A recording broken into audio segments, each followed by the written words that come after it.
नमस्कार मंडळी, श्री स्वामी समर्थ. स्वागत आहे तुमचं माझ्या यूट्यूब चॅनलवरती. आजचा दिवस तुम्हा सर्वांना खूप छान, सुखाचा, समाधानाचा जाऊ देत, हीच मी स्वामींच्या चरणी प्रार्थना करते आणि आजच्या या नवीन व्हिडिओला सुरुवात करते. पण त्या अगोदर तुम्ही माझ्या चॅनलवरती जर नवीन असाल तर चॅनलला पण लगेच सबस्क्राईब करा आणि कमेंटमध्ये श्री स्वामी समर्थ लिहायला अजिबात विसरू. चैत्र नवरात्र हा आपल्या सगळ्यांसाठी खूप महत्त्वाचा आणि पवित्र असा काळ असतो. विशेष करून आपल्या कुलदेवीची सेवा करण्यासाठी ही वेळ अतिशय योग्य मानली जाते आणि म्हणूनच या दिवसांना वेगळंच आध्यात्मिक महत्त्व आहे. तर आजच्या या व्हिडिओमध्ये आपण अगदी सोप्या आणि समजणाऱ्या भाषेमध्ये समजून घेणार आहोत की चैत्र नवरात्र नेमकं कधी सुरू होतं आणि याच काळात येणारी नवरात्री म्हणजेच रामनवरात्री काय आहे. तर या दोन्हीचं महत्त्व आजच्या या व्हिडिओमध्ये मी तुमच्यासोबत शेअर करणार आहे. त्यामुळे व्हिडिओ हा स्किप न करता शेवटपर्यंत नक्की पहा, जेणेकरून तुमच्यापर्यंत योग्य ती माहिती पोहोचेल. आणि तुम्ही माझ्या चॅनलवरती जर नवीन असाल तर चॅनलला पण लगेच सबस्क्राईब करा आणि बेल आयकॉनला पण प्रेस करा, म्हणजे मी जेव्हा कधीही नवीन व्हिडिओज अपलोड करेन त्याचं नोटिफिकेशन सर्वात आधी तुम्हाला मिळेल आणि तुमचा एकही व्हिडिओ हा मिस होणार नाही. तसेच खाली असलेल्या हाय बटनवर सुद्धा क्लिक करा. अनेकांना असं वाटतं की फक्त शारदीय नवरात्रच महत्त्वाची असते, पण खरं पाहिलं तर वर्षात 4 नवरात्र येतात आणि त्यामध्ये चैत्र नवरात्रीलाही तितकंच महत्त्व आहे.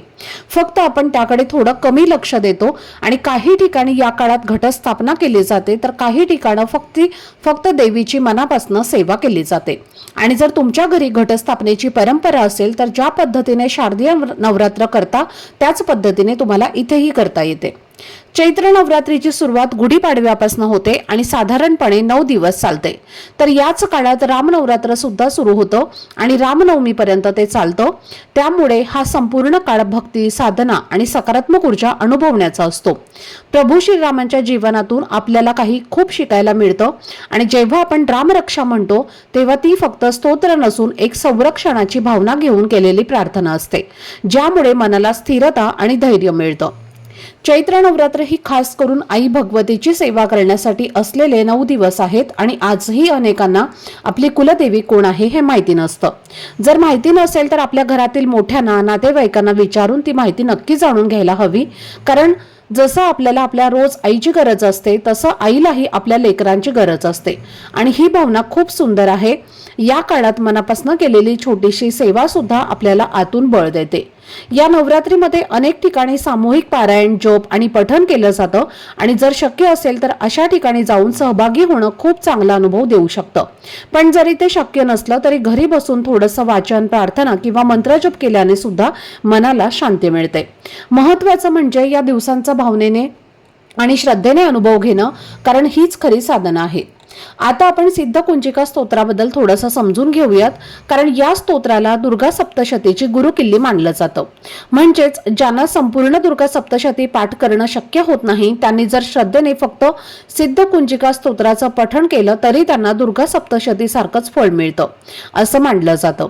इतकं हे प्रभावी असं स्तोत्र आहे आणि शक्तिशाली असं हे स्तोत्र आहे. हे स्तोत्र वाचायलाही खूप सुंदर आणि मनाला शांत करणारे आहे. त्यामुळे रोज वेळ काढून तुम्ही ते म्हणू शकता आणि जर वेळ कमी असेल तर 1 वेळेला, 3 वेळेला किंवा 5 वेळेला जरी म्हणालात तरी सुद्धा त्याचा खूप चांगला परिणाम जाणवतो.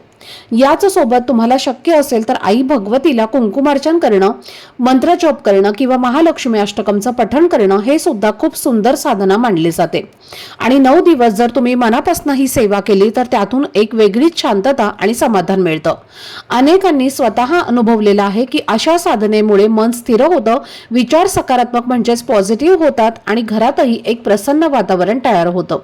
या चैत्र नवरात्रीच्या काळात काही साधे नियम पाळणंही तितकंच महत्त्वाचं आहे. जसं की घरात स्वच्छता ठेवणं, शक्यतो मांसाहार, मद्यपान किंवा धूम्रपान टाळणं आणि आपल्या वागण्यात संयम ठेवण्याचा प्रयत्न करणं. कारण या दिवसात देवीचं तत्व अधिक प्रमाणामध्ये सक्रिय असतं असं मानलं जातं आणि आपण केलेली सेवा त्या ऊर्जेशी जोडली जावी यासाठी हे सगळं केलं जातं. त्यामुळे घरात शांत, स्वच्छ आणि सकारात्मक वातावरण ठेवणं खूप आवश्यक असतं. जर तुमच्या घरी घटस्थापनेची पद्धत असेल तर ती जरूर करा आणि नसली तरी काही हरकत नाही, कारण मुख्य गोष्ट म्हणजे श्रद्धा आणि भाव, आणि ते असेल तर कोणतीही साधना अर्थपूर्ण होते. घरात आई भगवतीचा फोटो किंवा प्रतिमा असणं ही खूप महत्त्वाचं मानलं जातं, कारण त्यामुळे आपल्याला रोज तिची आठवण होते आणि तिच्याशी एक भावनिक नातं जोडलेलं राहतं. दुर्गा सप्तशतीचं पठण शक्य असेल तर नक्की करा, पण नाही जमलं तर थोडंसं वाचन म्हणजे 2-4 अध्याय किंवा आठवड्यातील काही दिवस जरी केले तरी सुद्धा ते खूप चांगलं आहे. कारण महत्त्वाचं म्हणजे सातत्य आणि भावना. या चैत्र नवरात्रीचा सुंदर योग साधून प्रत्येकाने आपल्या परीने आई भगवतीची सेवा करण्याचा प्रयत्न करावा. कारण हीच वेळ असते जेव्हा आपण स्वतःला थोडा वेळ देतो, मन शांत करतो आणि आपल्या श्रद्धेशी पुन्हा एकदा जोडले जातो. चैत्र नवरात्र हे शारदीय नवरात्र इतकंच महत्त्वाचं आहे. कारण या काळात आपल्या कुळदेवीची सेवा करणं, तिची आठवण ठेवणं आणि आपल्या परंपरेनुसार कुळाचार करणं खूप आवश्यक मानलं जातं. पण अनेकांना नेमकं कुळाचार कधी करायचा याबद्दल थोडासा गोंधळ असतो. कारण प्रत्येक घराची पद्धत थोडी वेगळी असते. काही ठिकाणी नवमीला कुळाचार केला जातो, काही जण दसऱ्याला करतात, तर काही घरांमध्ये खास करून चैत्र पौर्णिमेला म्हणजेच हनुमान जन्मोत्सवाच्या दिवशी कुळाचार करण्याची परंपरा असते. आणि आमच्याकडेही हीच पद्धत आहे. तर ही पूर्ण पूजा, आरती, नैवेद्य आणि सवाष्णी जेवण हे सगळं काही चैत्र पौर्णिमेलाच केलं जातं. तुमच्या घरात जी पद्धत चालत आलेली आहे तीच पाळणं योग्य आहे. आणि जर तुमच्याकडे नवमीला कुळाचार करण्याची परंपरा असेल तर त्या दिवशीही तुम्ही करू शकता. पण जर काही ठरलेली पद्धत नसेल तरीही काळजी करण्याची गरज नाही. कारण सगळ्यात महत्त्वाची गोष्ट म्हणजे श्रद्धा आणि भाव. आणि ते असेल तर साधी सेवा सुद्धा खूप मोठी ठरते. काही वेळेला घरामध्ये इतर लोक साथ देत नाहीत किंवा परंपरा पाळली जात नाही, पण तरीही आपण स्वतःहून थोडंसं जरी केलं तरी त्याचा फायदा नक्कीच होतो. त्यामुळे इतरांनी केलं नाही म्हणून आपणही थांबायचं नाही, तर आपल्या मनाप्रमाणे आई भगवतीची सेवा करत राहायची. एक गोष्ट नेहमी लक्षात ठेवायची आहे की फक्त नवरात्रीच्या 9 दिवसात सेवा करून वर्षभर काहीच केलं नाही तर त्याचा तितका फायदा होत नाही. कारण ही साधना सातत्यानं असणं गरजेचं आहे. आणि जेव्हा आपण नियमितपणे आपले कुलदेवता आणि कुळदेवीची आठवण ठेवतो, त्यांची सेवा करतो, तेव्हा आपल्या आयुष्यातील अडचणी हळूहळू कमी व्हायला मदत होते आणि सांसारिक जीवन अधिक सुखकर होतं. त्यामुळे या चैत्र नवरात्रीचा सुंदर योग साधून तुम्ही शक्य असेल तितकी सेवा जरूर करा. दुर्गा सप्तशतीचं पारायण करणं शक्य असेल तर चैत्र नवरात्रीपर्यंत म्हणजे चैत्र पौर्णिमेपर्यंत चालू ठेवता येतं आणि अनेक ठिकाणी हीच पद्धत पाळली जाते. पण जर शक्य नसेल तर किमान नवरात्रीच्या दिवसांमध्ये जरी तुम्ही थोडंसं वाचन केलं, एक पाठ जरी तुम्ही केला, 3, 7 किंवा 9 पाठ जरी केले तरी सुद्धा ते खूप चांगलं मानलं जातं. कारण काहीही न करण्यापेक्षा थोडंसं जरी केलं तरी त्याची किंमत असते. शेवटी आपण केलेली ही छोटीशी सेवा, प्रार्थना आणि भक्तिभाव आपण परमेश्वराच्या चरणी अर्पण करतो. आई भगवतीच्या कृपेची प्रार्थना करतो आणि मनापासून इतकंच म्हणतो की आपल्याला आपल्या सगळ्यांच्या आयुष्यामध्ये सुख, शांती आणि समाधान राहो.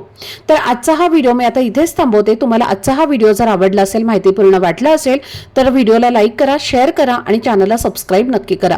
पुन्हा भेटूयात अशाच एका नवीन व्हिडिओ सोबत. तोपर्यंत सर्वांना श्री स्वामी समर्थ. धन्यवाद.